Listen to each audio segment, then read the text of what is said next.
GeM stock है Godavari power and इस्पात limited, एक अच्छी कंपनी। इनफैक्ट ये कंपनी को मैं बहुत सालों से वैसे अवॉइड कर रहा था। रीजन ये था कि इसमें डेट्स थे, और अब कंपनी ने जो डेट्स को कम किया वो एक्स्ट्रा ऑर्डिनरी कम किया, और जीरो डेट, मतलब आप 2000 करोड़ प्लस के डेट्स में बैठे हुए और आप जीरो डेट पे आ जाओ तो बहुत ही मतलब इंप्रेसिव। और क्योंकि इनका बॉटम लाइन गजब का है और उसके भी रीजंस है, आप देखिए आपके पास कैप्टिव माइंस और वो माइंस बहुत जोरदार हो, तब गोदावरी पावर एंड इस्पात में पहले इसका नाम हुआ करता था इस्पात गोदावरी लिमिटेड, और 1999 में कंपनी स्टार्ट हुई है। 2001 में जो नाम पड़ा गोदावरी पावर एंड इस्पात, ये नाम पड़ा।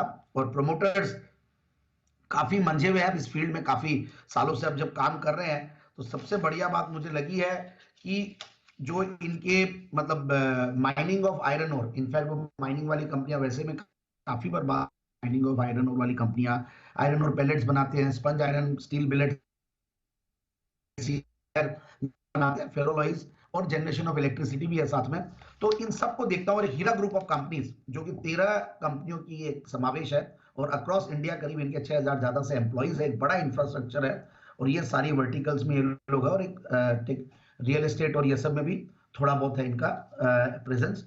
तो अब फंडामेंटल्स भी बहुत अट्रैक्टिव, और मैं इनका ऑन कॉल नोट्स भी पढ़ रहा था, तो कंपनी का रोबस्ट परफॉर्मेंस रहा ही है, Q3 में भी रहा है, पूरे 9 महीने में भी बहुत बढ़िया रहा, और कुछ इन्होंने वैल्यू एडेड प्रोडक्ट्स भी लाए जिसकी वजह से मार्जिन बहुत बेहतर होते हैं, और हाईएस्ट एवर प्रोडक्शन इन्होंने स्टील बिलेट्स में, फेरोलॉइज में और पावर में किया है, और एबिटा वगैरह भी काफी वेल मेंटेन्ड है। सबसे बढ़िया बात यह है कि प्रॉफिट्स पिछले दिसंबर में 13% का ऑपरेटिंग प्रॉफिट मार्जिन के सामने इस बार 25% का ऑपरेटिंग प्रॉफिट मार्जिन था। मैं काफी दिनों से स्टॉक को देख रहा था, 845 के लेवल तक गया, फिर तो इंतजार कर रहे थे कि करेक्शन आए ऐसा और उसके बाद दिया जाए, और 12 के पी मल्टीपल पे है, ठीक है, मेटल्स वाले स्टॉक है, 12 के पी मल्टीपल पे रह सकते हैं।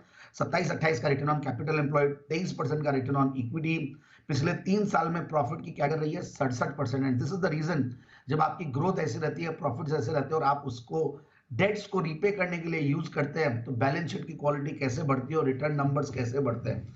और सेल्स की ग्रोथ 20-21% के लगभग रही है, ऑपरेटिंग प्रॉफिट मार्जिन बढ़िया 24-25% के लगभग, नेट प्रॉफिट मार्जिन भी बढ़िया, और टीटीएम बेसिस पे कंपनी हाईएस्ट एवर, मतलब प्रॉफिट्स तो 2022 में कमाई थी, उस टाइम पे मेटल्स वगैरह सब चल रहे थे, तो 1467 करोड़ का पैट था इनफैक्ट 2022 में। फिर उसके बाद इस साल में भी अच्छा खासा प्रॉफिट्स है 900 करोड़ के लगभग, सो विच इज ह्यूज।